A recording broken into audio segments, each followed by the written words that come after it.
I didn't get a chance to look at it, so I've just done like a comparison of the three positions.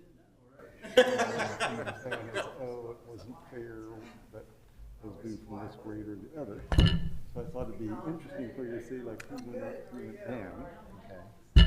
So that's and then the next one shows who Barnes is, and the next one shows it. And this next one, everybody she used to be up a little bit. So she ended up at 21, 23. I'll intro you. What's this? All these other people used to be in the same grade by 2020. But then you turn over to the next one. This guy. Oh, I'm sorry. So he was back here at 15. Is that a 15? He went to 21, 22. Everybody else he just went to a lower grade. Wow.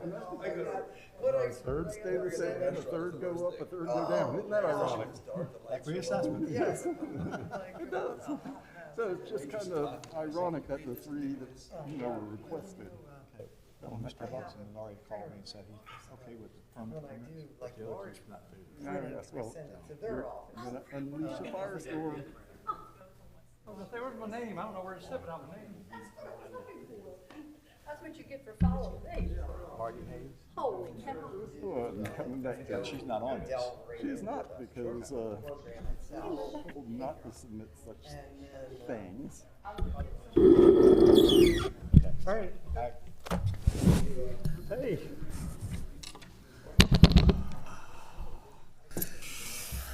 How are you, sir? Oh, don't ask. And you are? One of them days? And who's this standing next to you? Isn't it nice that he's greeted us with his presence tonight? Do what? I said, it's so nice that you greeted us with your presence. Well, I forward this honor to a few people here and there. A movie about you in the 70s? Grizzly Adams? You know, I Wanted to saw, talk? I saw you in a picture, and you had real short hair. I didn't even know that was you. Yeah, it was me.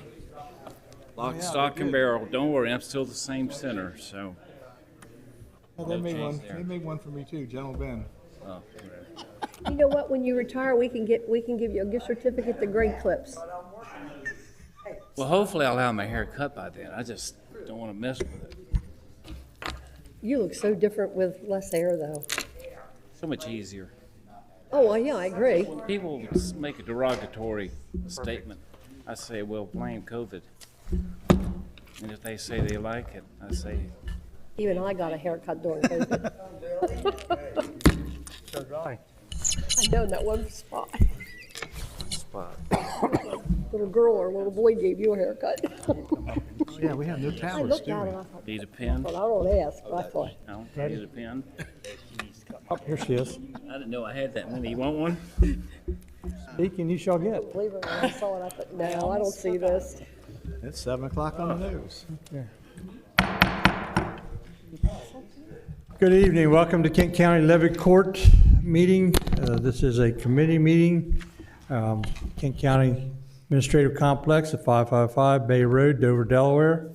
Levy Court Chambers, room 203. Today is Tuesday, March 15th, 2022.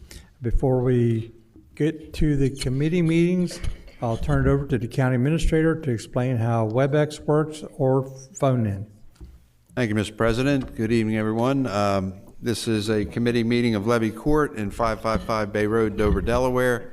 As the President mentioned, we also are offering this via the internet through the WebEx platform. And if we have any guests joining us via WebEx, at the appropriate times on the agenda where we have public comment listed, we will invite public comment from folks gathered here in the room as well as folks gathered on WebEx.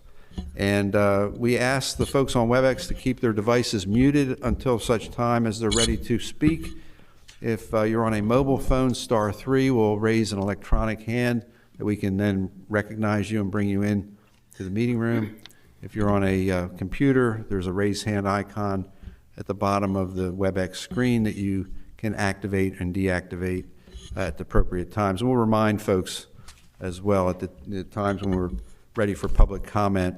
As a committee meeting of Levy Court, we're following the adopted committee meeting rules of order along with the Masons Rules of Order. Mr. President, back to you. Thank you. We have 6 commissioners present in the room. Commissioner Buxton may be joining us by phone later on. And so we'll call the committee meetings to order and turn over to Commissioner Angel, the Administration Committee. Thank you, Mr. President. If we could have Polytech and Linda come up and tell us about the the Delaware Aviation Maintenance Workforce Development. Acronym is DAM. So, I like your acronym. Good job. Well, thank you for allowing us to be here tonight and to talk to you about this exciting program. I think Jeremy McIntyre is probably no stranger to Levy Court, has been here. He's the in charge of Polytech's adult education, and I can tell you anytime we have any kind of economic development issue, workforce issue, Polytech Adult Ed jumps right in, creates a program. They're nimble and they react and really try to assist us and help us in the economic development world. So I can't thank them enough for the work they do. So Jeremy came to me with this program that he wanted to start for aircraft mechanics leaving the military. And I am not going to get into particulars. This is not my bailiwick at all. But I can tell you that I think it's an important program for us here in Kent. I think that it would jumpstart the area there that I would like it to be located in. And I think it would be a really a draw for Kent County to recruit some of these mechanics through these 2 programs. So I'm going to now turn it over to Jeremy to give you the particulars. Good evening. Thank you for letting me speak this Glad to have evening. Thank you. So the program that I'm talking about this evening is an airframe and power plant program, but specifically the part that Linda was speaking about is the certification prep program. So I'll talk about that in just a moment. A little bit about myself. My background is in aviation maintenance. That was what I did for the Air Force some years ago, and did that for my time in active duty, and then as a reservist continued and became an officer and did some other things in logistics. But that was always something that was on my mind, is why don't we have a program like this? Because when I got out, I couldn't continue in that industry because I didn't have the civilian credentials that I would need to be employable. So, things worked out well, and now I'm at a tech school and still working in technical trades, which I really enjoy, just not up to this point with aviation. So that's a little bit about the background. At Polytech, I've made a practice of hiring a lot of aviation maintainers as well who come to work there for me. So we're kind of well situated to develop this program. We did apply for and get some funds through the state through something called the TRAIN grant, today's reinvestment around industry needs. And what we had to do to secure that initial funding was to get a number of partners together from the area who would agree to say that yes, they're going to work on this with us, and they see the need for it. I would say the key partner so far has been Dover Air Force Base, because that's where we hope to recruit our initial students from. We do intend to also recruit from other military installations, about 19 installations that have aircraft within a few hours of Polytech and of Dover and where we're at. So I think we're well situated there as well. The program is about a 2 to 3 week prep program. Right now, people from Dover are going down to Tennessee, to Florida, and sometimes even out to New Mexico to go to this kind of program because there is not anything in our region. Why that is a bit of a mystery to me, because the program, particularly in Tennessee, makes a lot of money doing it. Now, we're not going to charge what they do. We're going to do what we typically do at a state school, at a VOTEC, and basically run it as a service to the workforce. The thing that actually, so that was my interest in doing it, was my background, but the thing that actually immediately brought this to mind was the study that the county actually, through I think either Linda's group, or maybe it was Greater Kent, commissioned the Rockport study when it talked about the need for logistics businesses to be in this area. And I started thinking about, well, one of the problems we have is obviously currently it's really hard to get things in and out of the area. So you've got to basically take things by road. Our rail is not that great, as you're well aware. And the plan to expand the civil air terminal really is, I think, a great one. But immediately what came to mind for me, having the background I do in aviation, was how are we going to support that? We don't have the maintenance people currently in this state to do that. I'm talking to, actually I was approached by Senator Kuhn's office about talking to Piedmont Airlines, which I did, and they said they're dying in Salisbury and in Philadelphia. They can't find people. I've talked to Aloft down in Georgetown. I've talked to the folks who, with the helicopters, there's Summit in Middletown, and none of them can find the maintainers that they need. We have a great pool of people, about between active duty, civilian reserves, about 3,000 at Dover Air Force Base who have this skill set.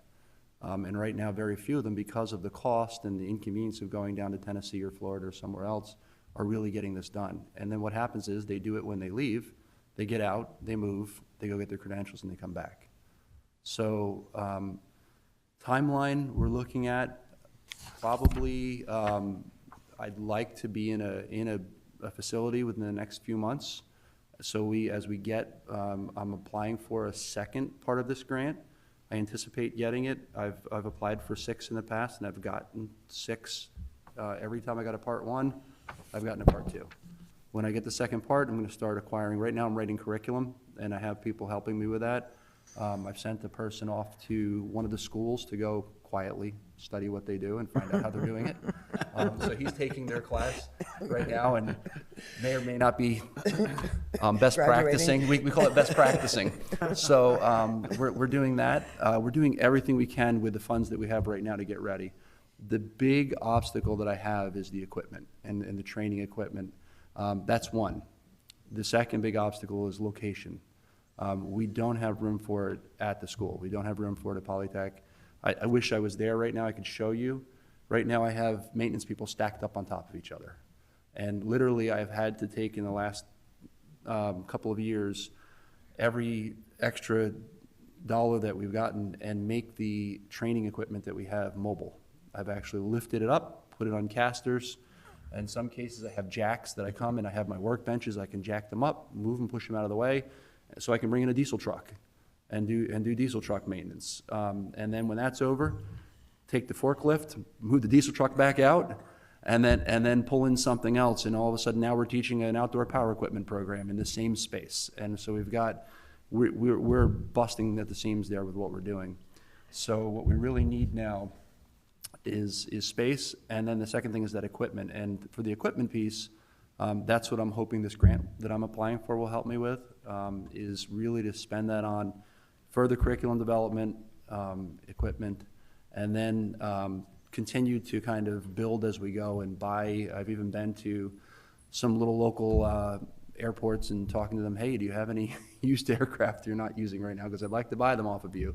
Been out to the Aero Club and trying to get donations from there and seeing what we can do to try to get, to source this as responsibly as possible. And then I'm meeting with partners to work on that as well. You want to talk about the second part of the program, the power, whatever Yep. it's called? So that initial part that I mentioned is that 2 to 3 week part, and we're going to run that repeatedly. And that's going to start, like I don't know if I told you when it's going to start, but we're looking at actually starting it in January. So next January is my goal. I want to be in the building soon, so we can begin to start that by January. Then probably, depending on timeline and what hurdles may exist with the FAA, I'm looking at 6 months to a year after that before we start the full A&P school. And that's going to be for local residents of this area who basically don't have either they don't have all of the background they need or they don't have any of the background they need. And to get them to school, that's going to take approximately, and it's an 18-month program. So we're working on that as well. But it's essential that we start the smaller one first, because that'll allow me to begin to add resources and build into the larger program. So it's really a multi-step process. Again, we're trying to do it as economically and responsible as we can. Location is huge, though. With the Central Delaware Aviation Complex and what's going in there, we really want to be a part of that growth, and benefit from that. It's interesting because I was thinking it, and as soon as I mentioned to some of the folks that are a part of the project, Linda and some of the folks from DelDOT, and I just mentioned, hey, this is what we're doing, they said, why aren't you going to be right in that complex? So that's really our goal and our hope to do that. And we need some certain things. We need high ceilings. I need a large open bay, and I need a large overhead door that we can pull large pieces of equipment in. So. And office. And of course, office, classroom space. So those are all essential pieces to what we're trying to do. I had mentioned when Jeremy came to me and started talking about this program, I mentioned that the Monster Racing building would probably be coming up, would be free in the next couple months, and wouldn't it be great to locate his training program right there at the Central Delaware Aviation Complex and really jumpstart that? As bringing people in and getting our name known. And, Del State has a good reputation in the aviation industry. I think we could parlay off of that also. And you'll see in my memo, I did ask for 1 year rent-free at the Monster Racing building, that Polytech would pay the utilities. I think that would be a big help when Jeremy starts to go out and try to acquire the equipment he needs. And, I think we're just fortunate in the county that we actually have the Monster Racing building to be able to utilize for something like this. This Kent County, whatever, call it, the aviation maintenance program, and really put us on the map for getting known for something in the area like that. In Sussex County, their aviation program is in their airport, and Sussex County rents their building to them for $1 a year, something like that. So it's not unprecedented that this has happened in order to really assist these types of programs getting off the ground. And I think me and Jeremy would be happy to answer any questions for you. Jeremy, you say you're going to be teaching and working with some type of equipment in there. Mm-hmm. Where's the equipment coming from? Because the way you're talking, you don't have it yet. Yeah, no, that's correct. So where it's coming from is some of it we'll have to purchase new, hopefully not a whole lot. I'm currently talking to local aviation companies about trying to secure donations. That's going to be part of why the lead time, so I mentioned we'd like to be in there within the next couple of months.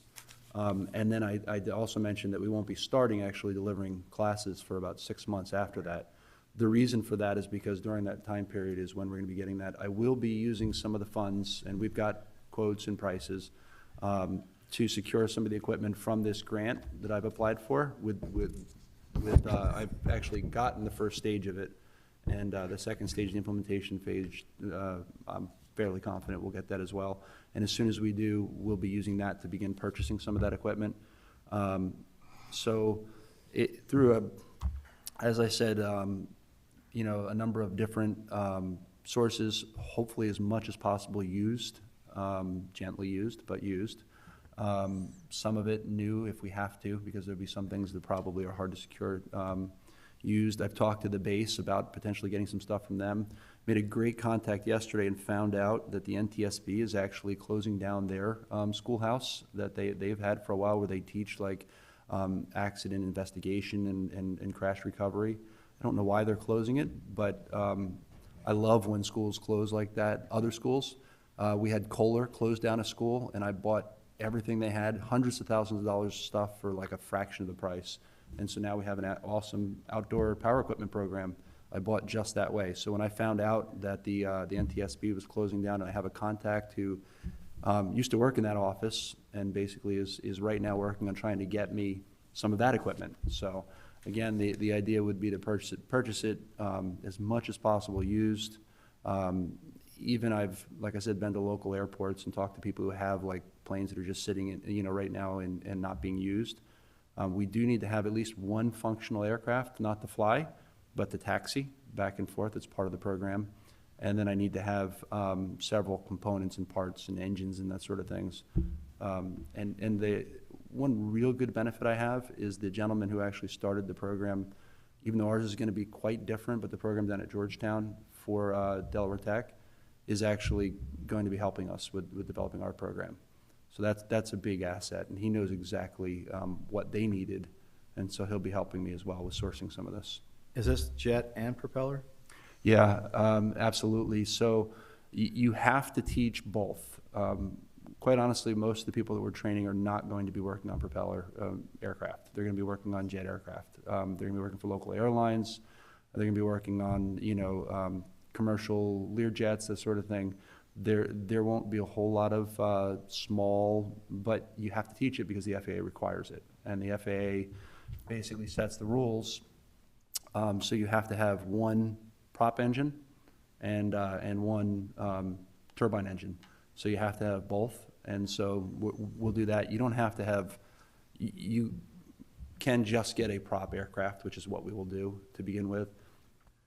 I can get a used one for probably, that operates and actually is functional and flies, although we won't ever get it off the ground, for about $30,000. So we're looking into that now.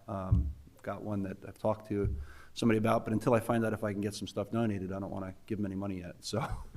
So Boeing and Lear, have you contacted them for possible any type of equipment or motors, or? I haven't contacted them yet, but if you have any contacts, I'd be glad to take them. I don't, but Oh, okay.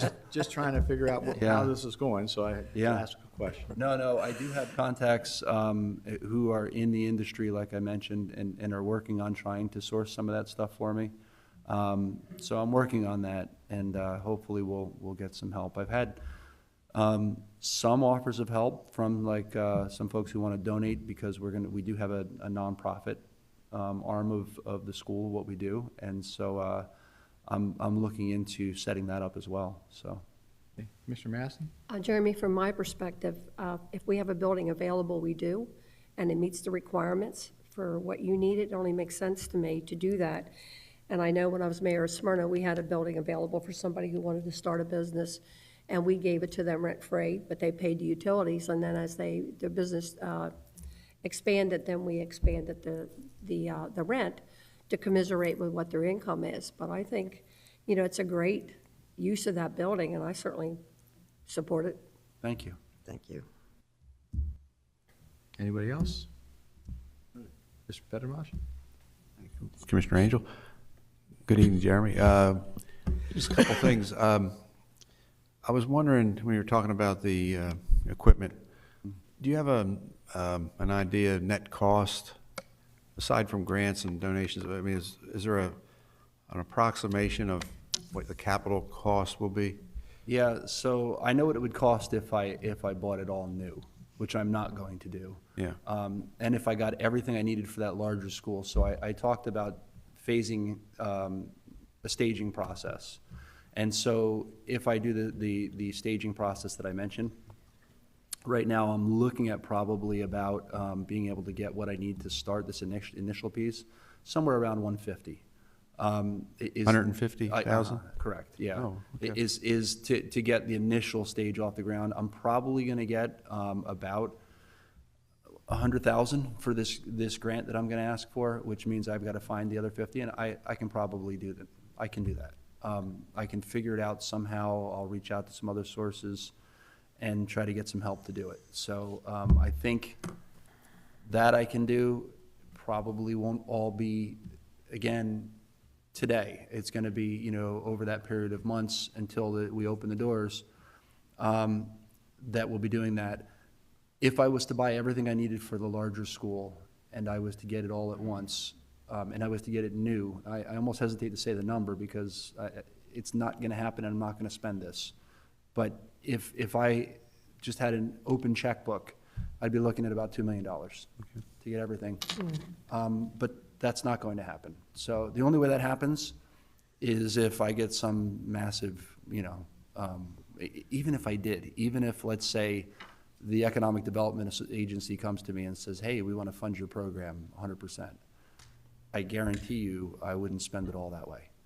I would still find, I used to say cheap, but I've been corrected, they say frugal. So I'm quite frugal.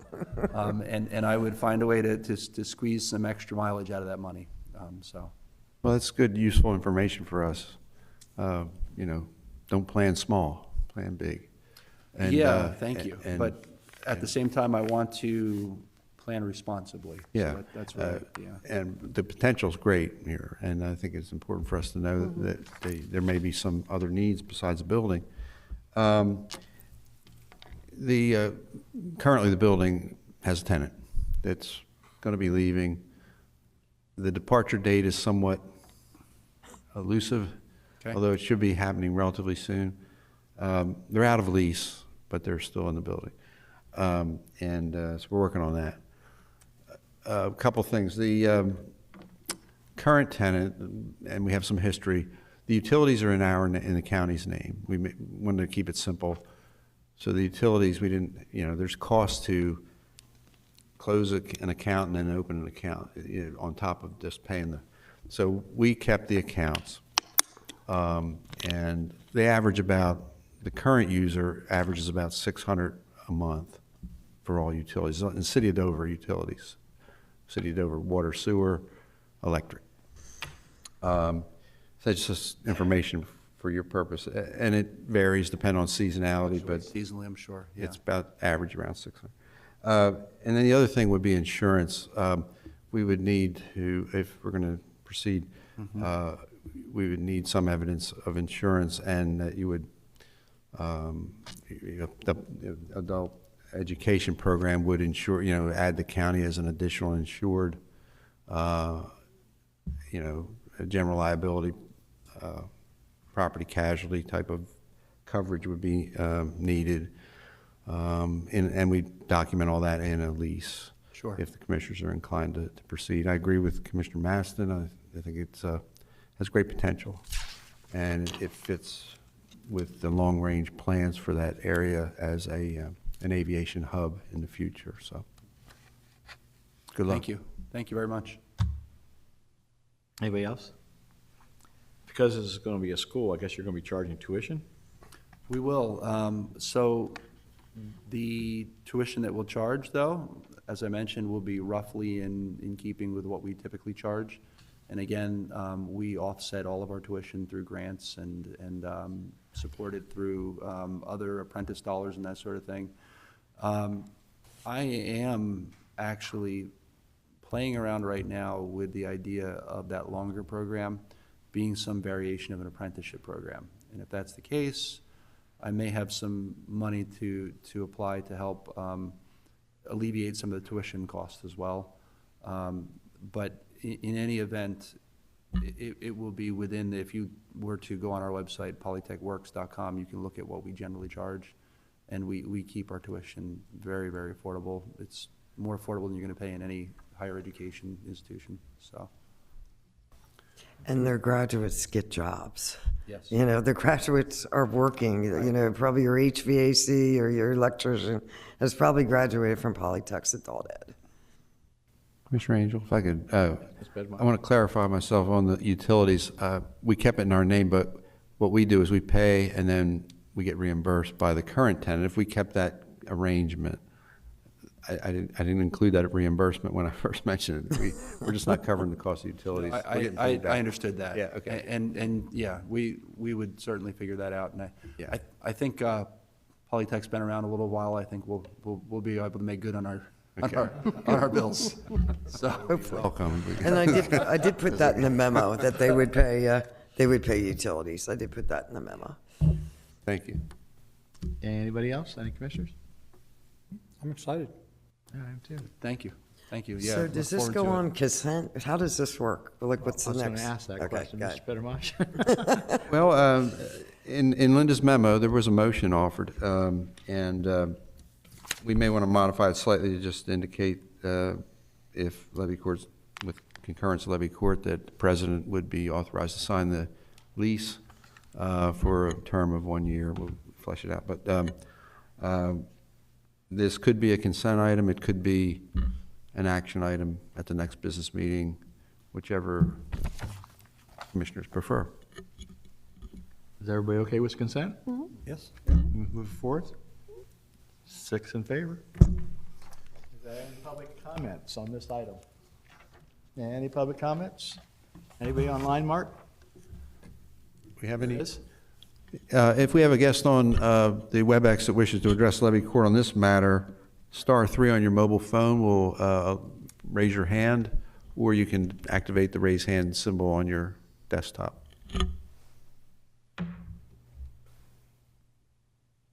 I see no hands raised online.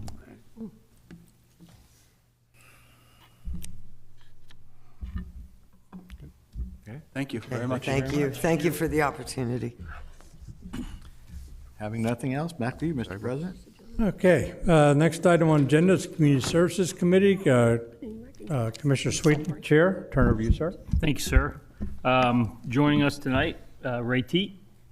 He's the Director of Finance for the Delmarva Council of Boy Scouts. Ray will introduce his guest. I asked Ray to come tonight to clue us in on how the Delmarva Council was impacted by COVID and get on our board. Here we are.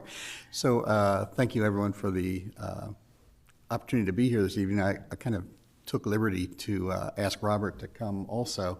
He's a little bit more than a guest to me. He's actually our new CEO. So we haven't been out in public in quite a while.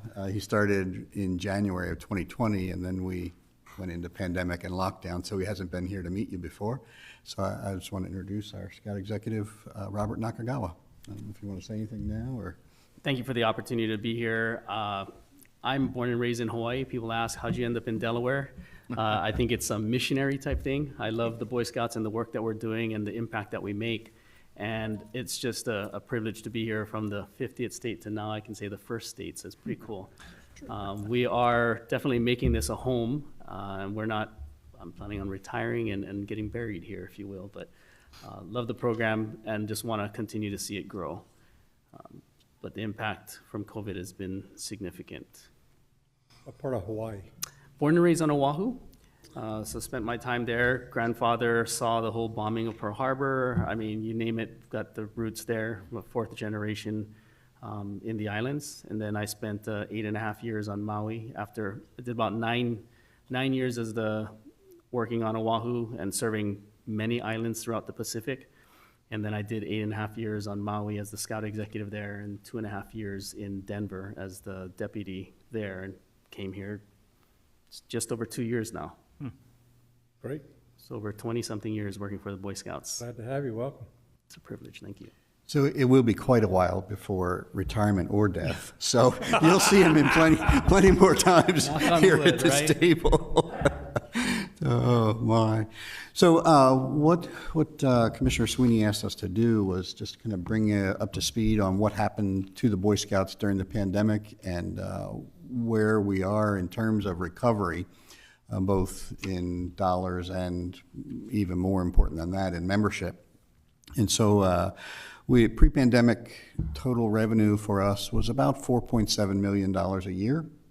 And in 2020, you can see on the graph, we dropped down to 1.6 million. So a lot of our fundraising is from our membership, and a lot of it is old-fashioned, in-person conversation with people.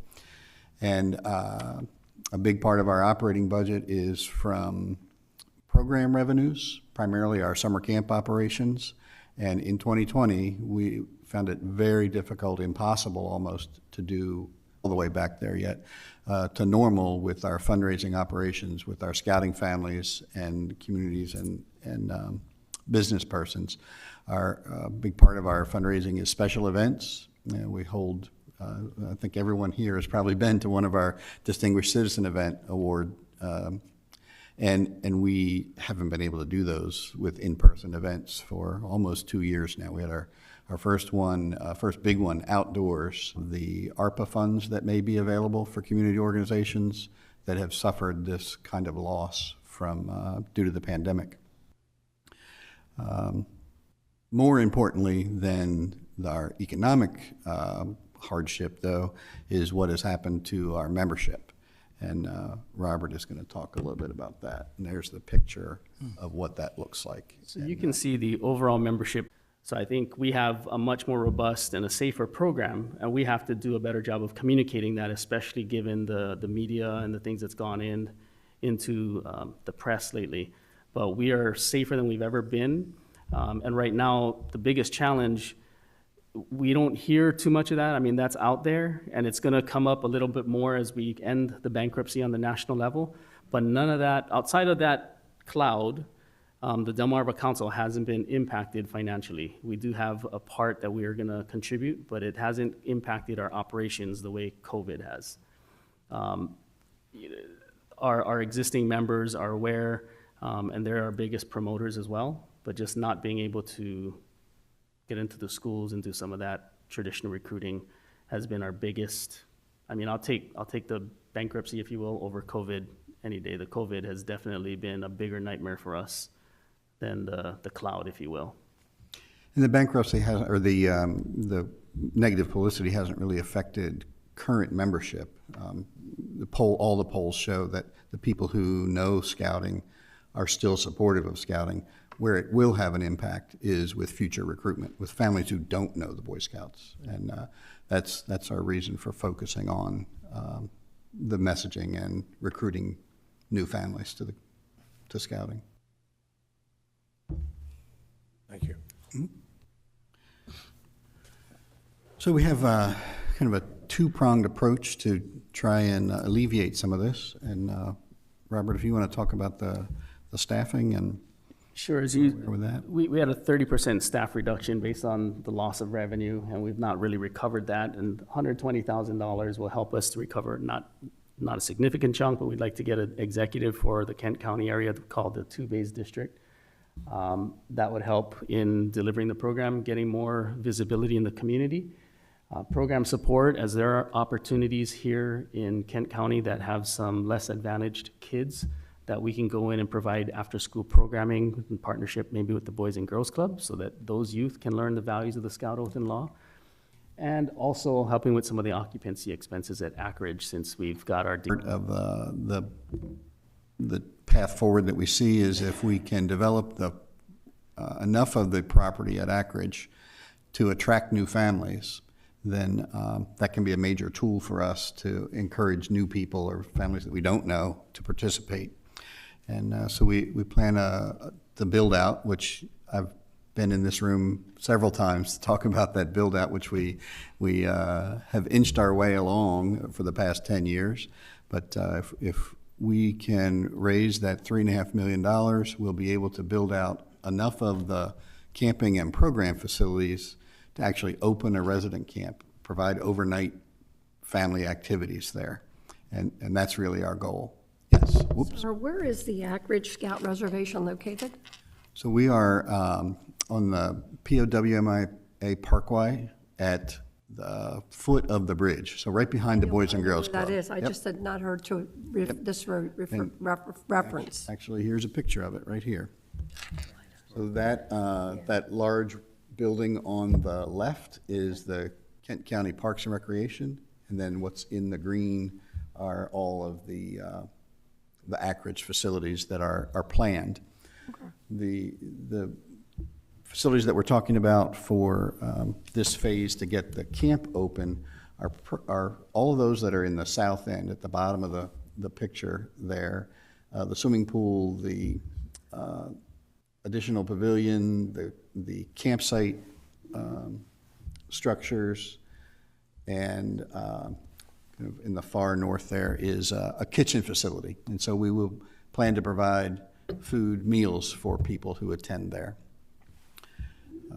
And I think many of you have seen these pictures before. These are the campsite facilities. So it is not tent camping that you may think of as what you've seen in the past. It is in these kind of temporary structures.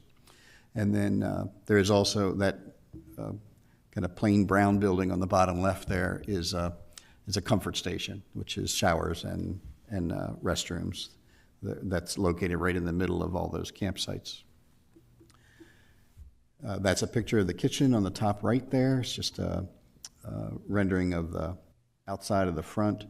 And then swimming pool is another big part of the construction plans to make this livable for people who want to stay overnight.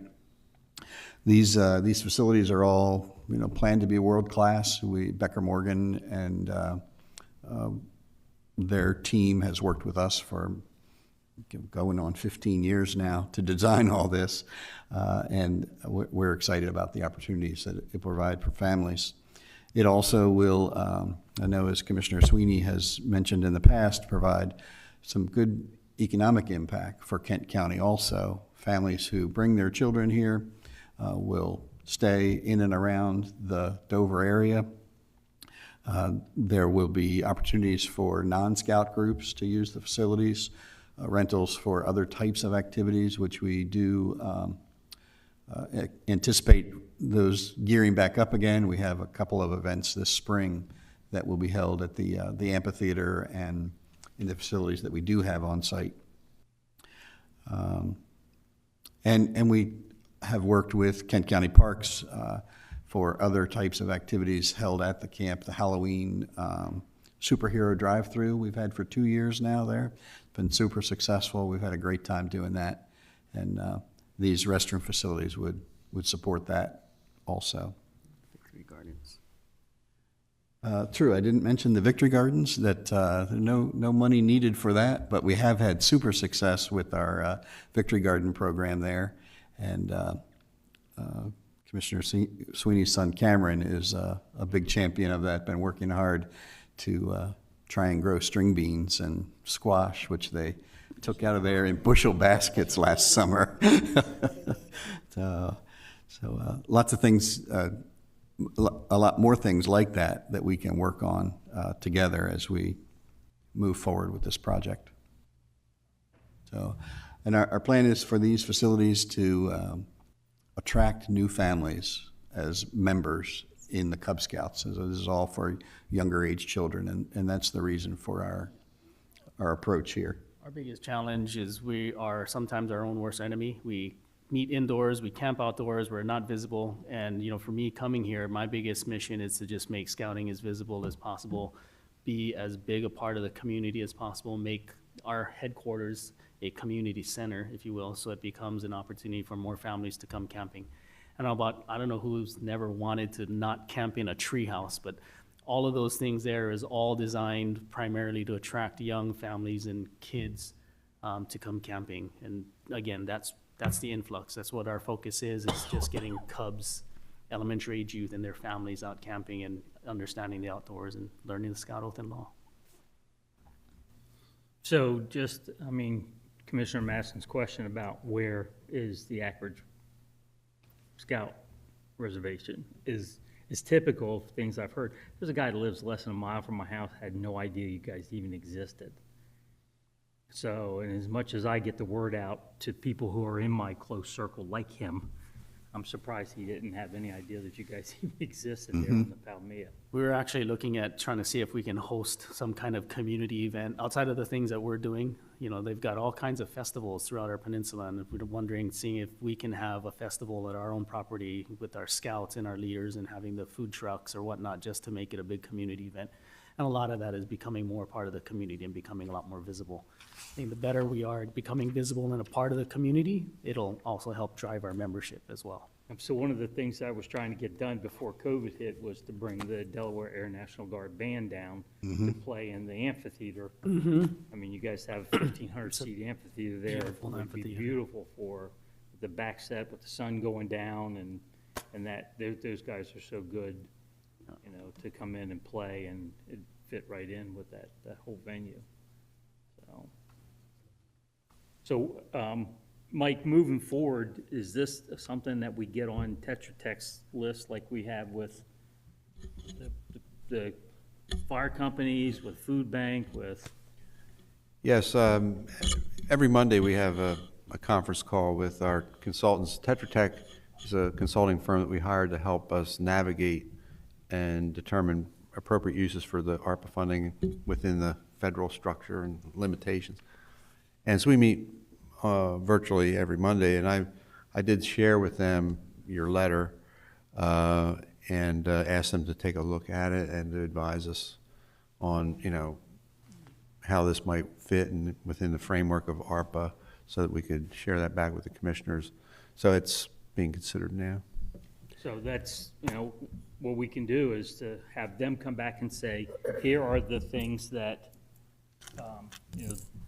Delmarva Council's requesting and how they would fit in the money that we have ready to distribute to those organizations that really need help, obviously.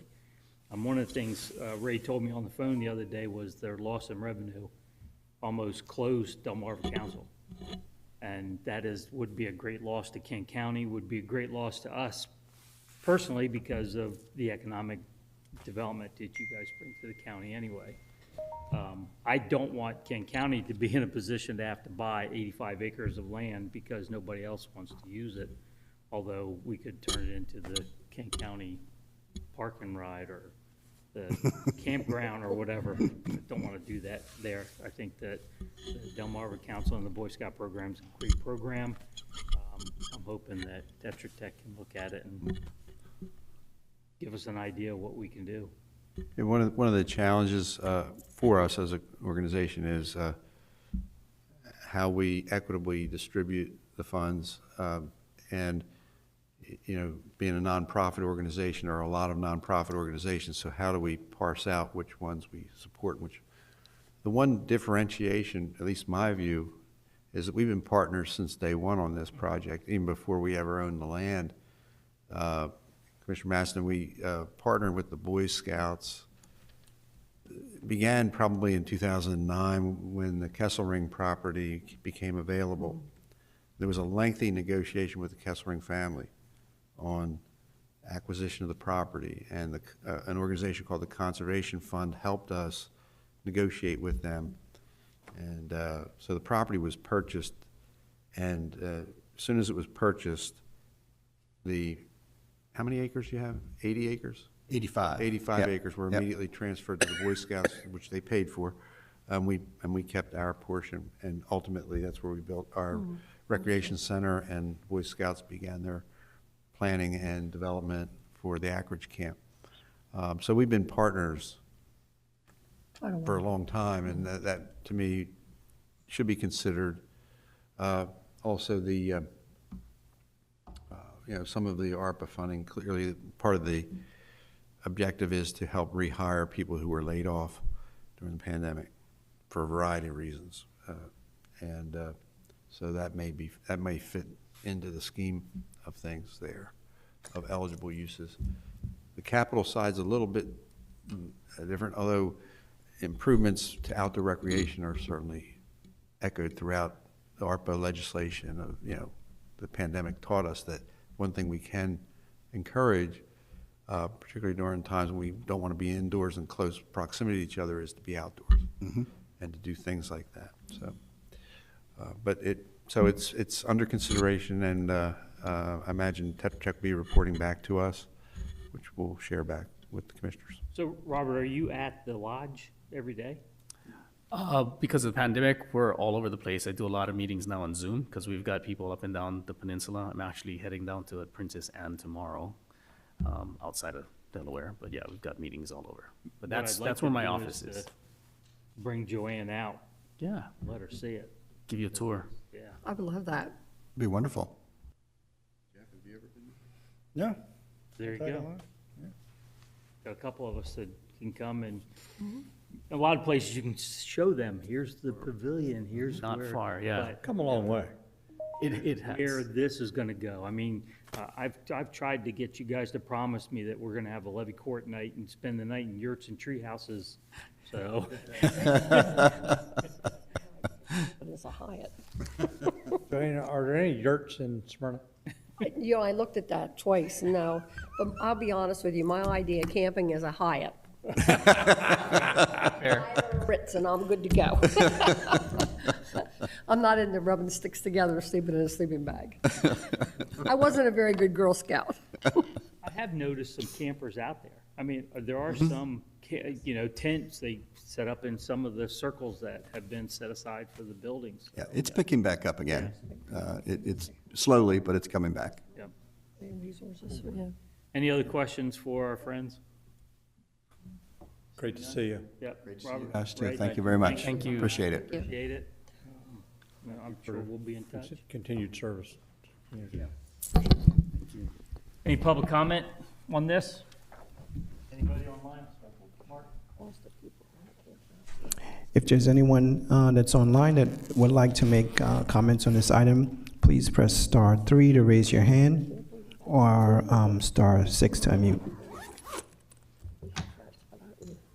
See no hands raised online. Great, thank you very much. Thank you. Next item on the agenda, Public Works, Commissioner Howe. Nope. Turn over to you, sir. Thank you, Mr. President. Ms. Gold is going to be joining us via Zoom. Ooh, okay. Are you there, Diana? I am here, Commissioner Howe. Can you hear me? Barely. I'll try and make sure I speak louder. How's that? That's better. There you go. All right, 2 items tonight. We start off in order. The trash collection services for the residential bid awards. What can you tell us? So we had an invitation to bid that was published in the Delaware State News. And on February 9th, we had a mandatory pre-bid meeting. It was attended by 3 haulers and 1 cart manufacturer. The bid opening was held on February 23rd, and we received 2 bid submittals. They were received from GFL and BFI Waste Services, LLC. For this bid, they are not using the name Republic. And in the last line of paragraph 3, there's one spot where I did not change the reference from Republic to BFI. But our original contract, our existing contract with them is under the name of Republic Services of Delmar. Okay. So we received 2 bids. The bid prices are referenced in the memo. Both are more than $7 million for a zone of service. And a motion has been prepared to award the contracts to Waste Industries of Delaware, LLC, DBA, GFL Environmental, Inc., and BFI Waste Services, LLC. It's a contract from June 1st, 2022 to May 31st, 2025, and there are 2 one-year renewal options. The motion includes authorizing the Public Works Director to continue negotiations as necessary and authorize the President to sign any and all associated contract documents. Commissioner, back to you. Thank you. Very good. Any questions, guys? Mrs. Sweeney? Thanks, sir. Ms. Gold, what are the household costs for this?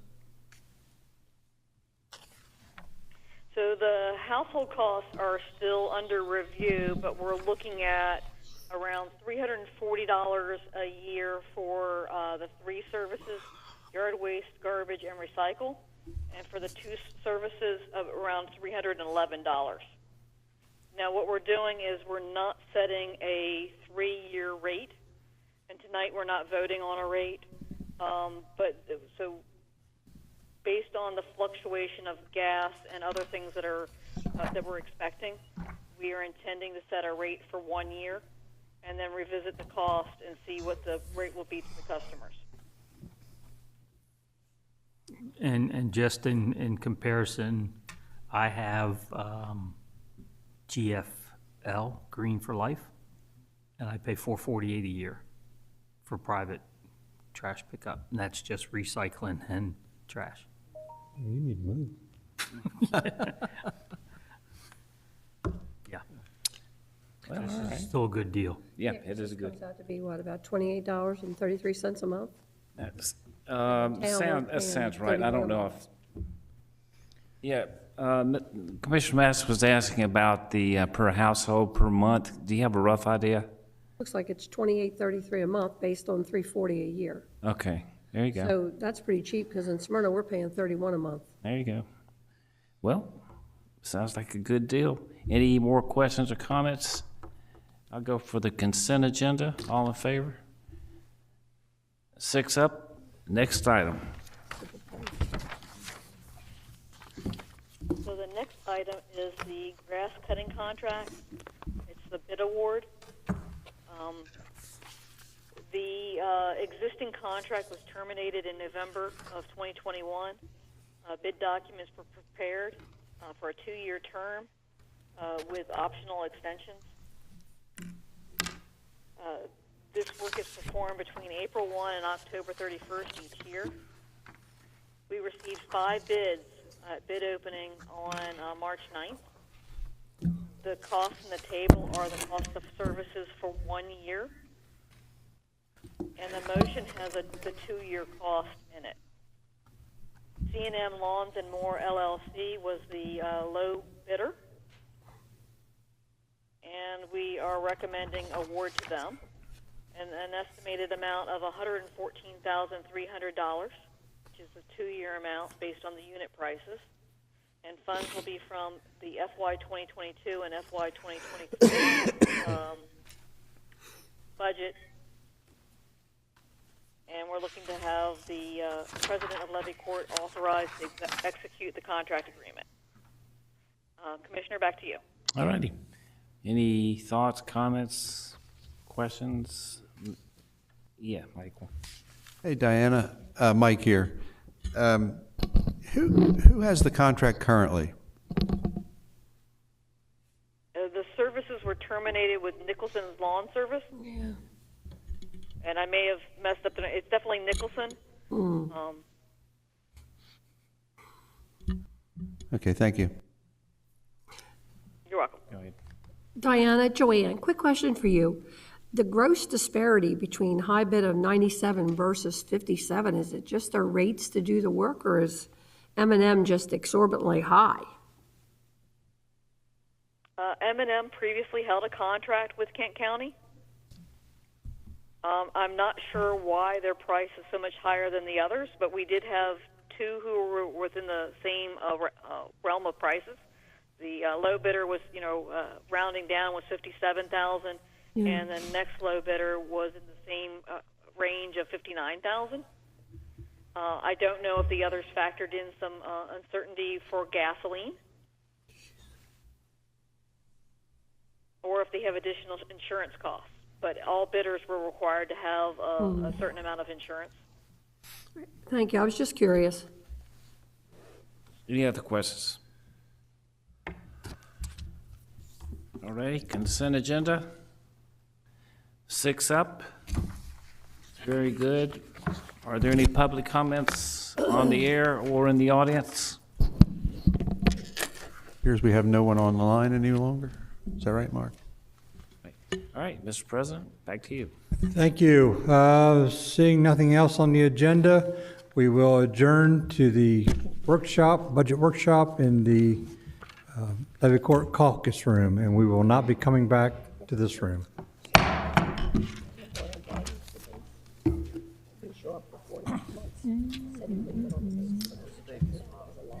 Something's burning my eyes.